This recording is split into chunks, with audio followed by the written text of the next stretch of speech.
श्रावण मास महत्तम 8वां अध्याय।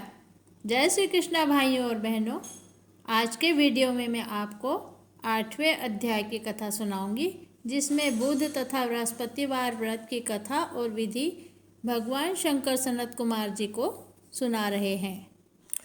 भगवान शंकर बोले, हे सनत कुमार, अब मैं पाप ताप को हरने वाले बुध तथा बृहस्पति के व्रत को कहूँगा, जिनको श्रद्धा व प्रेम के साथ करने से प्राणी को उत्तम सिद्धि की प्राप्ति होती है। ब्रह्मा जी ने चंद्रमा को ब्राह्मणों के राज्यासन पर अभिषिक्त किया था। किसी समय चंद्रमा ने भी श्री बृहस्पति की तारा नामक स्त्री को देखा। वह संपूर्ण लक्षण संपन्न, उमड़ती जवानी युक्त, रमणीय रूप लावण्य संपन्न थी। चंद्रमा उस रूप की राशि अत्यंत सुंदर तारा को देखकर मोहित होकर काम के वश में हो गए और अपने घर रख कर चंद्रमा ने अपने बल से गुरु पत्नी का उपभोग किया।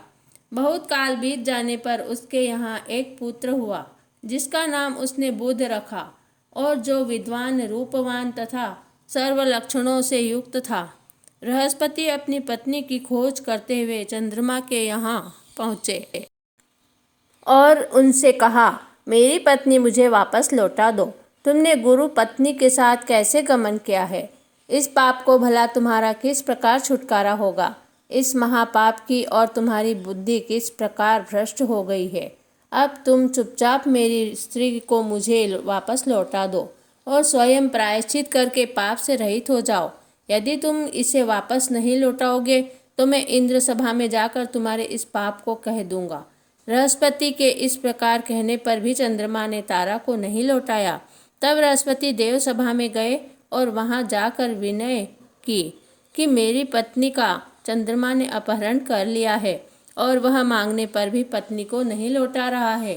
हे इंद्र, आप देवराज हैं, आप चंद्रमा से कहकर मेरी पत्नी मुझे वापस दिलवा दीजिए, नहीं तो चंद्रमा ने जो पाप किया है वह आपको भी लगेगा। मेरी इस बात में लेश मात्र भी संशय की गुंजाइश नहीं है, क्योंकि राज्य का पाप शास्त्र के प्रमाण से राजा को भी भोगना पड़ता है।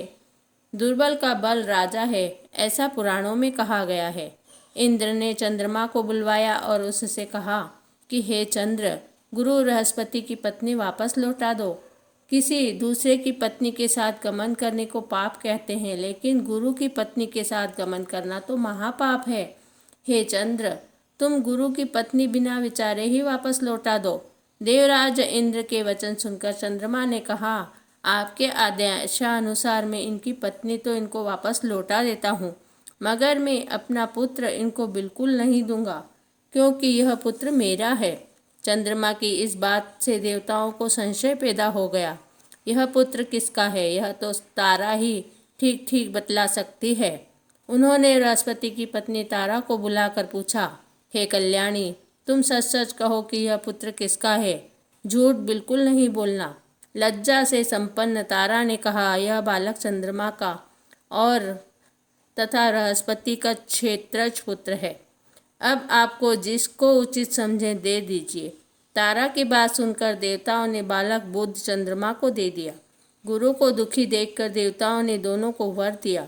चंद्रमा ने कहा, हे चंद्र, तुम घर जाओ, यह पुत्र तुम्हारा है। चंद्रमा तथा बृहस्पति पुत्र यह ग्रह होगा। हे सुराचार्य, तुम और भी शुभ वर को ग्रहण करो। जो मेघावी दोनों का मिलकर एक साथ व्रत करेगा, उसे सब सिद्धियों की प्राप्ति होगी। यह बिल्कुल सत्य है और इसमें तनिक भी संशय नहीं है। भगवान सदाशिव के प्रिय मास श्रावण में जो लोग बुध और गुरुवार के दिन अर्चन करेंगे, उनके खजाने की अभिवृद्धि होगी तथा उसका क्षय नहीं होगा। नैवेद्य दही भात से दोनों मूर्तियां लिखनी चाहिए। जो मूर्तियों को चूल्हे पर लिखकर अर्चन करता है, वह दीर्घायु तथा संपूर्ण गुणों से युक्त पुत्र प्राप्त करता है। जो मनुष्य खजाने में मूर्ति लिखकर अर्चन करता है, उसके खजाने की अभिवृद्धि होगी तथा उसका क्षय नहीं होगा। पाकशाला में लिखकर अर्चन करने से पाक वृद्धि और देवागार में लिखकर अर्चन करने से देव की दया प्राप्त होगी। शयनागार में लिखकर अर्चन करने से स्त्री का वियोग कभी नहीं हो पाता। धान्य ग्रह में लिखकर अर्चन करने से धान्य की वृद्धि हो जाती है। इस प्रकार यथास्थान उसका फल होता है। 7 वर्ष व्रत करके उद्यापन करना चाहिए। पहले दिन अधिवासन करके रात में जागरण करना चाहिए। सोने की मूर्ति बनवाकर विधि पूर्वक उसका अर्चन करना चाहिए। षोडशोपचार द्वारा अर्चन करना श्रेयस्कर है। बाद में हवन करना चाहिए। तिल, घी तथा खीर प्रज्वलित अग्नि में देनी चाहिए। चिंचिड़ा तथा पीपल की समिधाओं से हवन करके पूर्णाहुति डालनी चाहिए। मामा तथा भांजे को भोजन करवाकर अन्य ब्राह्मणों को भोजन करवाना चाहिए और स्वयं भी भोजन करना चाहिए। इस प्रकार 7 वर्ष तक व्रत करने वाला व्रती अपनी सब इच्छाओं को पूर्ण कर लेता है। जो विद्या की कामना करता है उसको विद्या की प्राप्ति हो जाती है। वह वेदों तथा शास्त्रों का मर्म ज्ञान जान लेता है।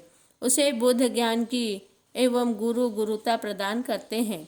यह सब श्रवण करने के पश्चात सनत कुमार ने भगवान सदाशिव से कहा, हे प्रभो, आपने जो मामा भांजे को भोजन करवाने के लिए कहा है, इसका कारण कहिए। भगवान सदाशिव ने कहा, हे सनत कुमार, प्राचीन काल में एक मामा तथा उसका भांजा दोनों दरिद्र थे। वह एक दिन भोजन के लिए घूमते घूमते एक सुंदर नगर में जा निकले। उन्होंने श्रावण के महीने में उस नगर में प्रत्येक वार का व्रत करते हुए किसी को नहीं देखा।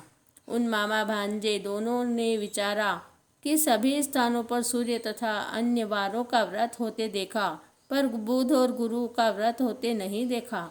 क्यों न हम दोनों इस व्रत को करेंगे। यह अनुच्छिष्ट व्रत है, इसे हम करेंगे। लेकिन विधि विधान न जानने के कारण वह दोनों संशयापन्न हो गए। तब उसी रात उन दोनों को स्वप्न में व्रत करने की विधि ज्ञात हो गई। उस विधि के अनुसार दोनों ने व्रत किया तो उनको बड़ी भारी संपत्ति प्राप्त हुई और वह दोनों धन कुबेर हो गए। उनका ऐश्वर्य दिनों दिन बढ़ता गया। इस तरह पूरे 7 वर्ष तक व्रत करके वह पुत्र पौत्र आदि से संपन्न हो गए। बुध और गुरु दोनों ने प्रत्यक्ष होकर उनको वर दिया।